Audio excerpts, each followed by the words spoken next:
Hey there, Grumpy Old Fart here. Due to YouTube's changing quote-unquote community standards, I created a channel called Grumpy Old Fart over on Rumble, a free speech alternative to YouTube. You can see all of my stuff over there, including my political and social commentary, as well as my current events videos.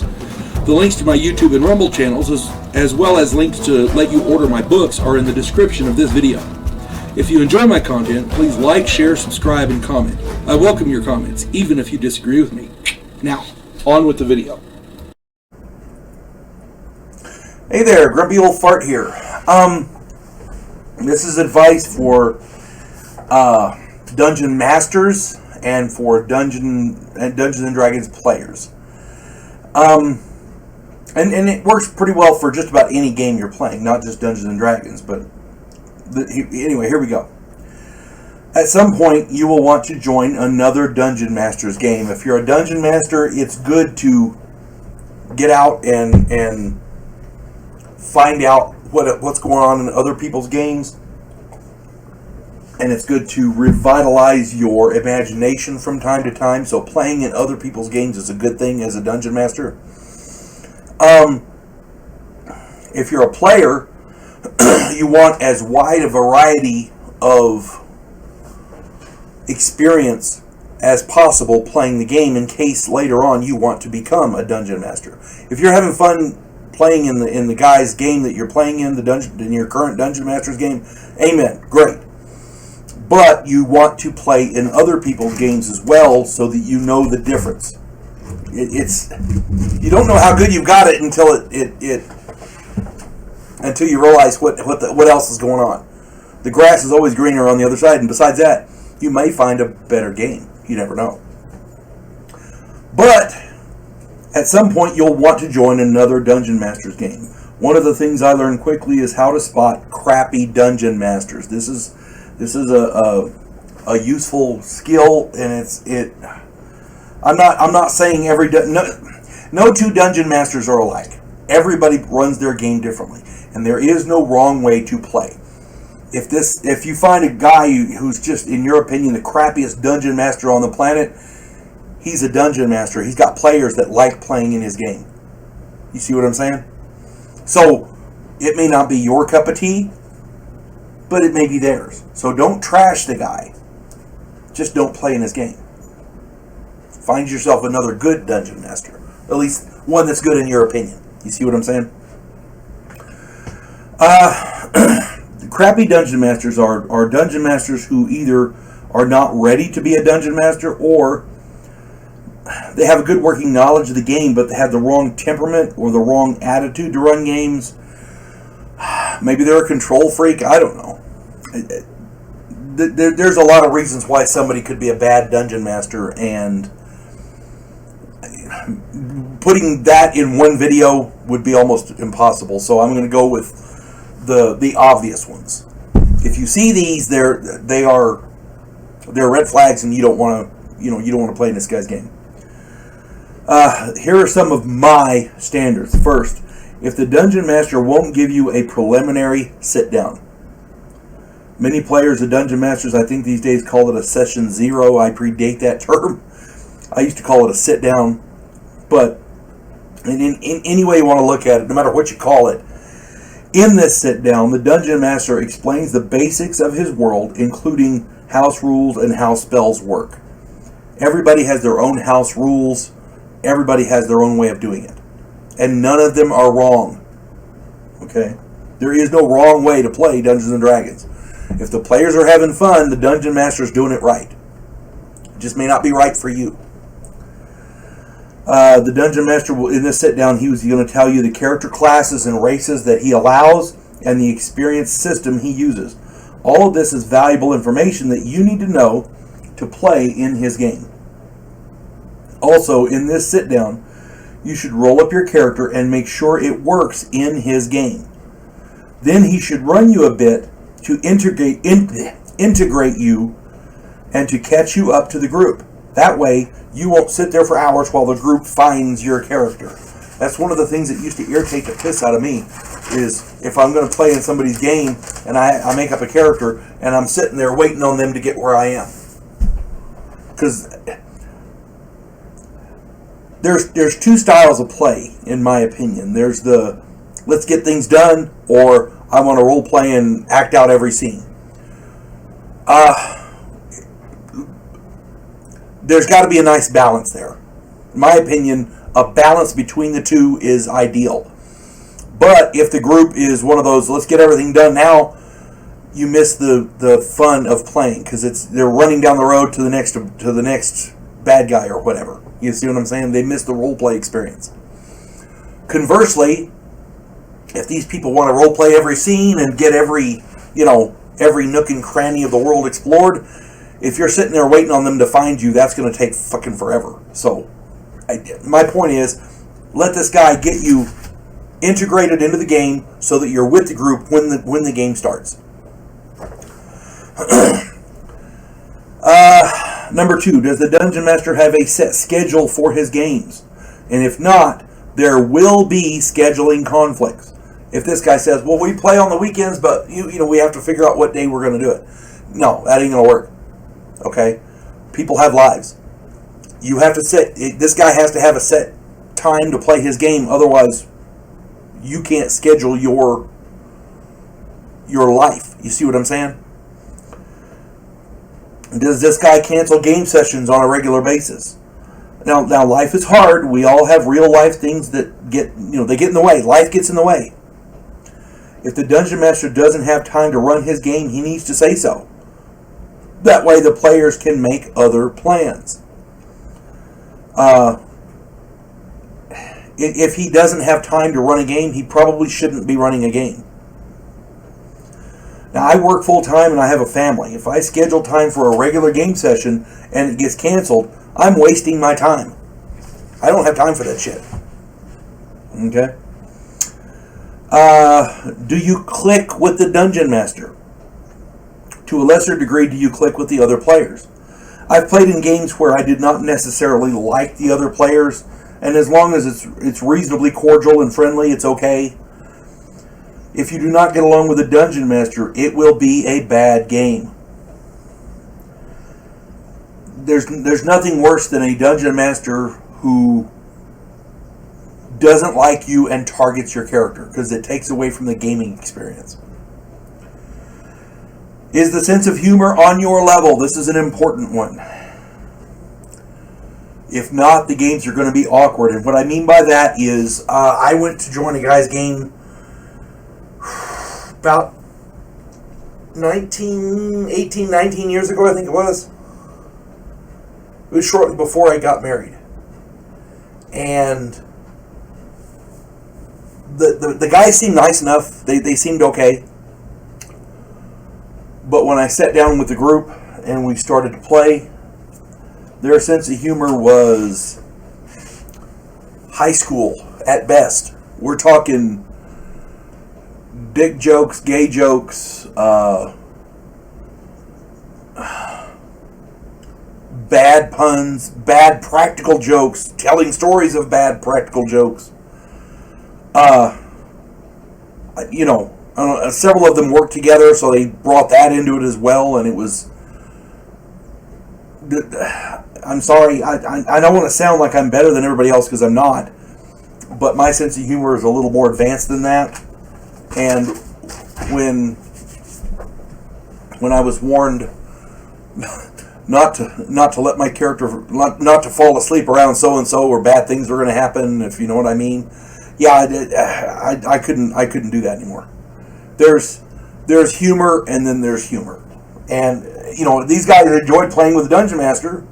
Amen. If that's their style, knock yourself out. Again, there is no wrong way to play Dungeons and Dragons. There is a bad fit, and that particular scenario was a bad fit for me, so I did not play in that game. Is the Dungeon Master at least as mature as you are? That's an important thing. Maturity is important when it comes to being a Dungeon Master, because it details fair play, dedication to the game, that kind of thing. Now, again, I've been playing this game for 47 years. I don't prescribe to know everything, but I do take the game seriously compared to a lot of other people, so it's hard to find people as mature as I am when it comes to the game. Does the Dungeon Master target players he doesn't necessarily like? We talked about that earlier. That's an important thing to consider. Does the Dungeon Master prepare accordingly for game sessions? If you show up and the guy says, well, I don't have time to do anything, I'll run you through the woods, that kind of thing. You meet in a bar, that kind of thing. No. The Dungeon Master has to be as committed to the game as the players. Otherwise, it's not going to work. Does the Dungeon Master include every player character in the storyline? That is very, very important. If half the players have nothing to do because he's centering the game, the storyline, the plot on either his friend or his girlfriend or whatever in the group, if he's playing favorites, that's not going to work. That is not going to work. Are the encounters reasonable and appropriate for the story? If you're in town and you're investigating a corrupt politician and a horde of orcs show up and attack you in the street, something's wrong with that. How'd they get in the city? How'd they get through the gates? Why are there orcs roaming freely in this city, allowing, to band together? Did they sneak in through the sewers? Come on. Are the encounters reasonable and appropriate for the story? I mean, if the investigation took them out of the city and there was a band of orcs that the bad guy hired waiting on him out there, that's fine. But, think about where they are. That's all I'm saying. Are the opponents appropriate to face the player characters? If you're first level players and they send you against Tiamat, yeah, something's wrong. Does the Dungeon Master run his own player characters as NPCs? This is a big, big, big gripe of mine. This is not a pet peeve. This is, if this happens, I stand up and walk out. I grab my stuff and I leave and I don't go back, because too many times the Dungeon Master will let his NPC be the superstar and the player characters become background. That should never, ever, ever, ever happen. Ever. I did a video called NPC Superstar about a guy who ran his Star Trek character, Star Trek the role-playing game character, as an NPC, and go watch that video. You'll see what I'm talking about. That has been a pet peeve of mine for decades, and I do not allow that as a player. And yes, as a player, you do have rights in the game. Okay? The minute he says, I'm running this character, he was my character years ago, blah, blah, blah. Well, guess what? You have a good time, y'all have fun, and I get up and I leave. Because it's pointless. Does the Dungeon Master lose his temper frequently? If he does not have the temperament to be a fair and impartial Dungeon Master, he should not be running games. If he loses his temper frequently for bullshit reasons, yeah, you ain't going to have fun in his game. It's that simple. Does the Dungeon Master ignore common sense and the laws of physics? Okay, this is one of my big things in the game as well, the laws of physics. Common sense is important too, but the laws of physics have to apply in any game. Let me explain. In Dungeons and Dragons, there's magic. Magic, by definition, violates the laws of physics. If you're in a game that the laws of physics do not apply in the game, how do you know if the magic works? Magic is going to be pointless, because magic, by definition, violates the laws of physics. If the laws of physics don't apply, magic is pointless. It's useless. Is the Dungeon Master a Monty Hall? Is this guy going to give you... Now, I've had this happen to me a lot, and it's... I find a Dungeon Master who is younger, or who has... for example, has played in my game. That's a big one. And I show up and I play a game session for, 3 or 4 hours, whatever.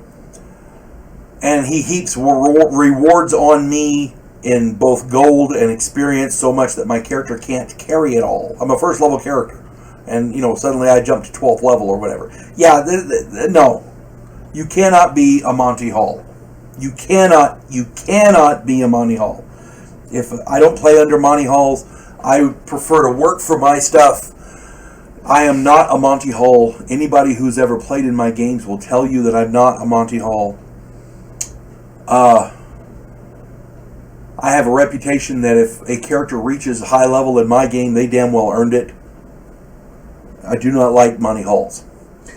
And for those of you who don't know what a Monty Hall is, it's a dungeon master who you kill one orc and suddenly you're a king, or he gives you so much magic and treasure that it's you have to pick and choose what to take with you because you can't take it all. That's a Monty Hall. Does the dungeon master allow the players to walk all over him? That's another one. I've seen players dictate to the dungeon master how to run his game, and that's not good. The dungeon master should run his game his way. Now, if the players like it, they'll stay. If not, they won't. If he finds suddenly he has no players, maybe he'll change the way he plays. That's how that works. But allowing the players to walk all over you as a dungeon master, no, you can't let that happen.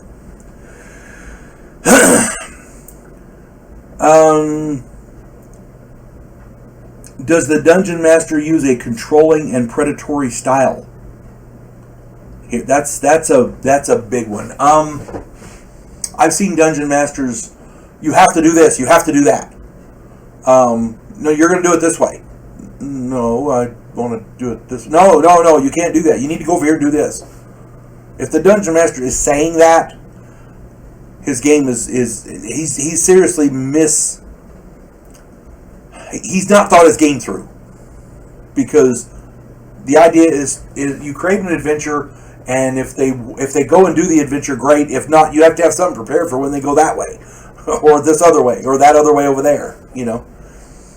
But controlling and predatory style, if a dungeon master picks on people because they're, I don't know, disabled, or a woman, or maybe not as smart as some of the other players, yeah, you need to get away from that guy.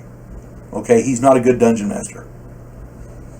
Now, these are not all of my standards, but they will surely weed out the bulk of the crappy dungeon masters. Remember, you don't have to be rude, just politely decline to play in their game. I've been doing this a long time. If I sit down to play in somebody's game and they're exhibiting some of these traits that I've outlined here, I'll grab my dice and books and get up and walk away. I won't even say anything, because I've been through the ringer before, and I won't do it again.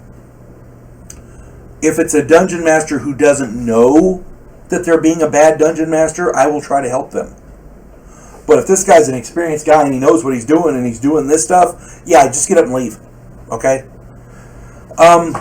Remember the rule number 1 of role-playing games. Any role-playing game. There is no wrong way to play. If the players are having fun, the dungeon master is doing it right. It just may not be right for you. Sometimes the quality game is just not a good fit. Not everyone clicks all the time. Keep that in mind. And the whole purpose of these games is to have fun. I take it very seriously because I've been a dungeon master since 1979. If all you are is playing in the game, sit back and have fun. You can sit through a few game sessions and see if the guy's right. You can, work with him or whatever. But for the most part, the stuff that I've outlined here, especially if he's being controlling or predatory, no, you got to get out of there. That's all I'm saying. Anyway, I hope this helped. I hope this finds everybody well. You folks have a good day now. God bless one and all. We elect cookie-cutter politicians every single election cycle. Yes men who maintain the status quo and do just enough to make us believe the system still works. Imagine, if you will, a president who actually tries to fix things. If you like action, political intrigue, and a righteous crusade, check out my political thriller, The Righteous President.